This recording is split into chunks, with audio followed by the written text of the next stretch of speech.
I'm a mother and full-time carer for two of my children living with disabilities. They're both NDIS participants and we have paid carers in our home every single day. There's been no urgency or duty of care from our government to protect people with disabilities from COVID-19. Our aged and disabled populations are still not all protected with vaccines. The workers who work with them are not vaccinated. And sadly, our government has no accurate figures on the vaccine rollout in the disabled population.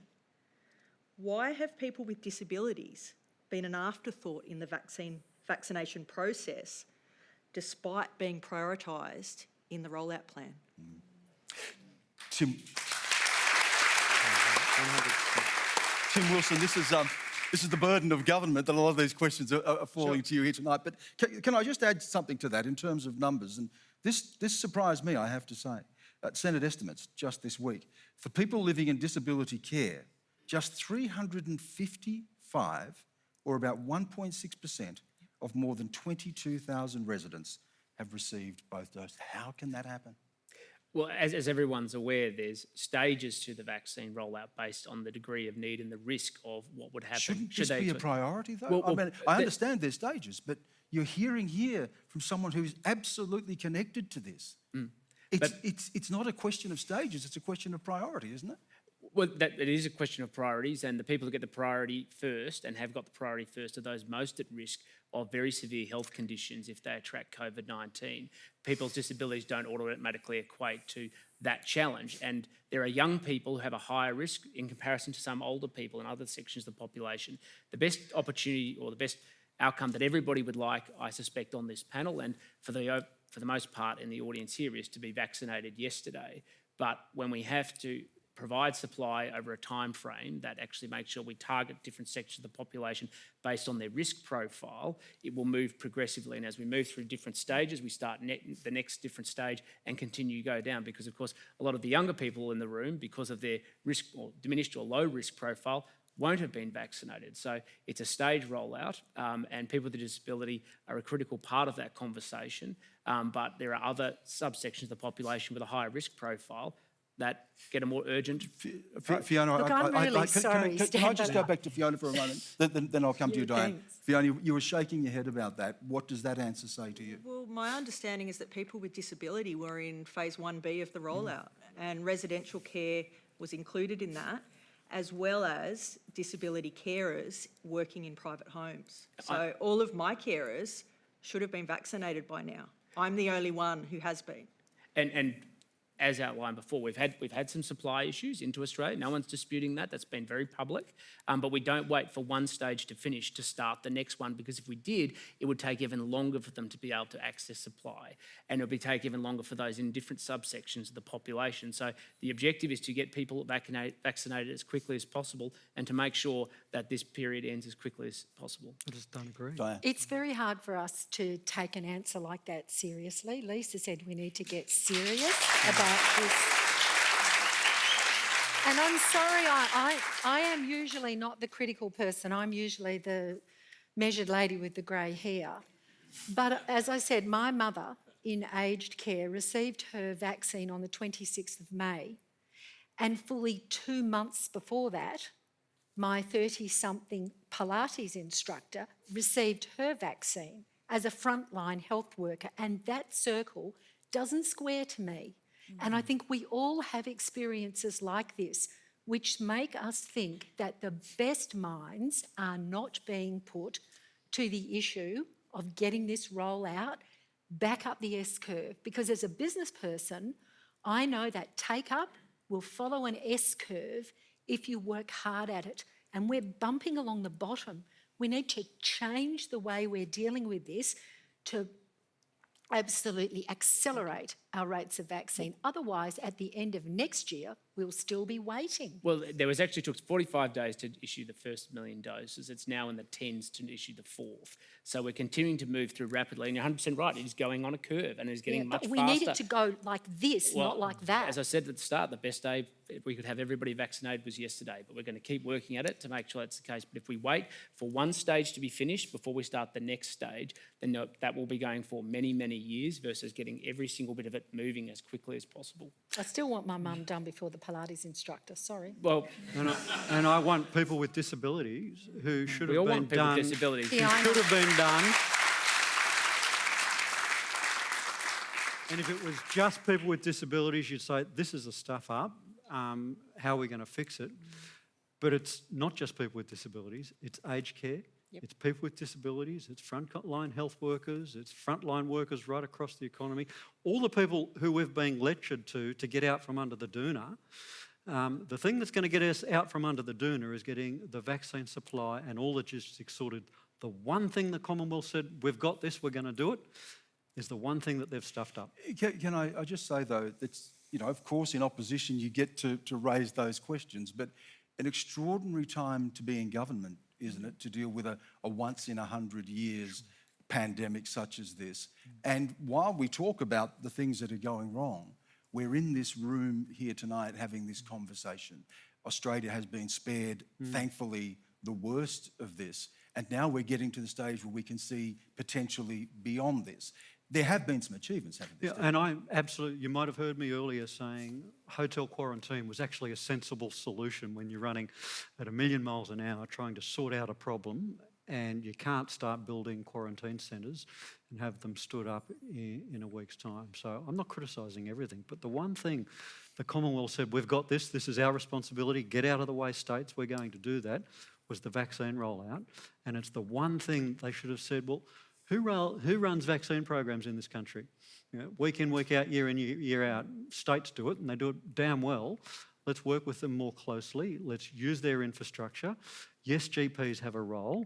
They should have been the backstop, not the front stop. And we absolutely should be getting into those at-risk populations, our friends, our community, in aged care, in disability services, in group homes, and ensuring that they were absolutely at the front of the queue. And it's a disgrace that they haven't been. But Stephen, if you're going to judge everything against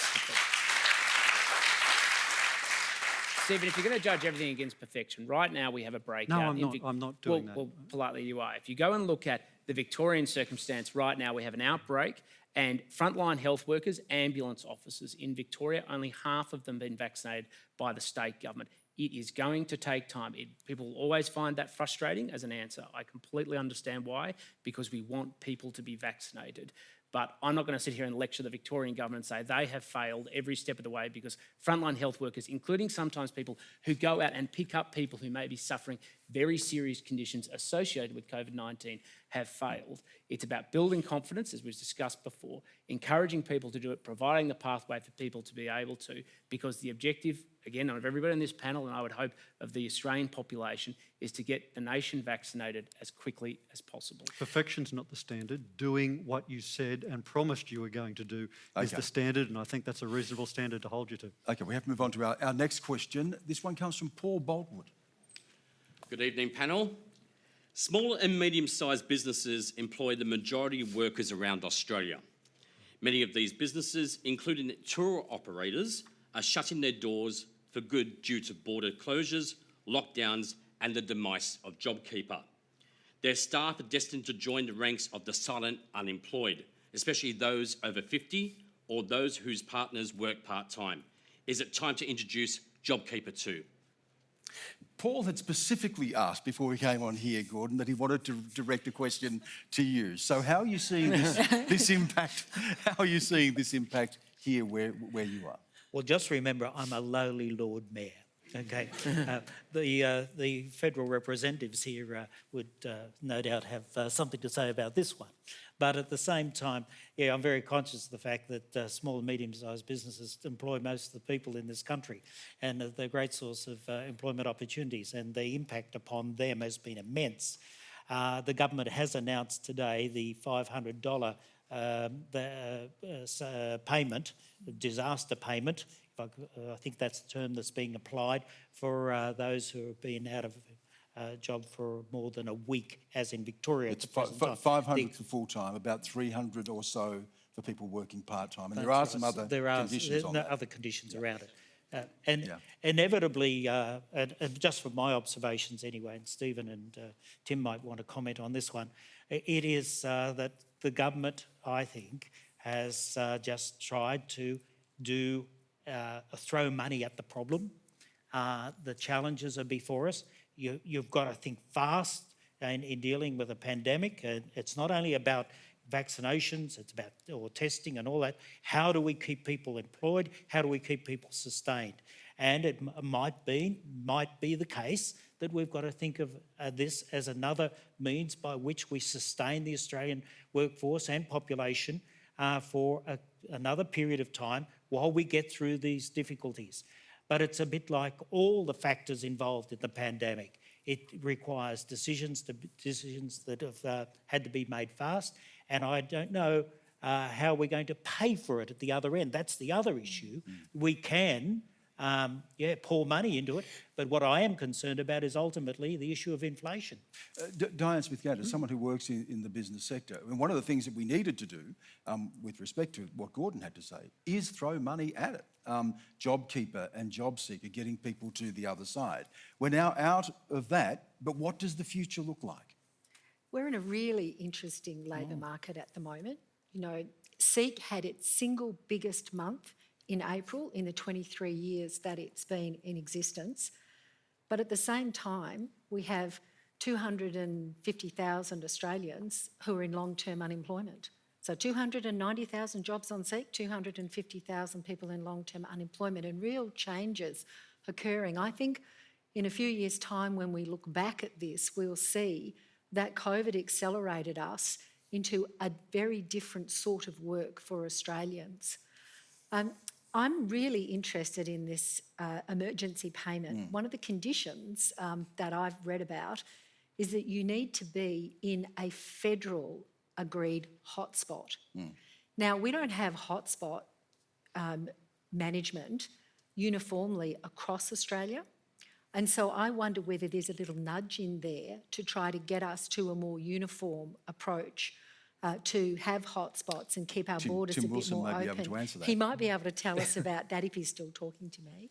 I'm sure. But I'm I sure do he think is. there are some Respectful disagreement. sectors, you know, like Paul's sector in tourism, where it's a very tricky thing because we did see some people choose to really leave that sector. No, we know that the work is often, you know, socially difficult hours, the pay's not that high. And I think we may have seen some people move out of that sort of work. And there's a bit of a concern that if we provide more JobKeeper type support, the people may wander out yonder, you know, they'll turn up for their domestic tourism, but there'll be no collateral support and services. But I can hear Paul saying, yeah, but if you've got no money to pay the people, I definitely won't have anything for them to do when they turn up. So it's a very difficult dilemma. Just on that question of federally designated hotspots, and I think another thing is a follow-up to that as well. Another one of the conditions is you can get this access to this disaster relief as long as you don't have any more than $10,000 in liquid assets. So people may have to go and cash their shares before they are able to receive any support from the government as well, or if they have other things that they could actually turn to liquid assets. So just clarify that question around federally designated hotspots. Is what Diane was saying where you're heading on this? Well, I'm not the Prime Minister or the Treasurer, last I checked, but the point of the hotspots is to actually contain some discussion around how far the money is provided. If people are in need, then the money is provided support. But the Commonwealth Government's position has been consistent that they've wanted a federally agreed to between the states and Commonwealth through the National Cabinet process an identification of the hotspots. There have been some states that have disagreed with that approach. So we've always wanted that. And so by clarifying in terms of at least the base in which you're providing funding, then will it at least send a de facto message? I've no doubt it will. So I do think there is that outcome associated with it. When it comes to the $10,000 liquid assets, at the start, or the proposition is that we encourage, obviously, individuals to take care of themselves, and if they have significant cash reserves in different ways, whether it's they hold it in shares or some other asset, then if the liquid asset, then the expectation is that people support themselves, but we will support people when they need assistance.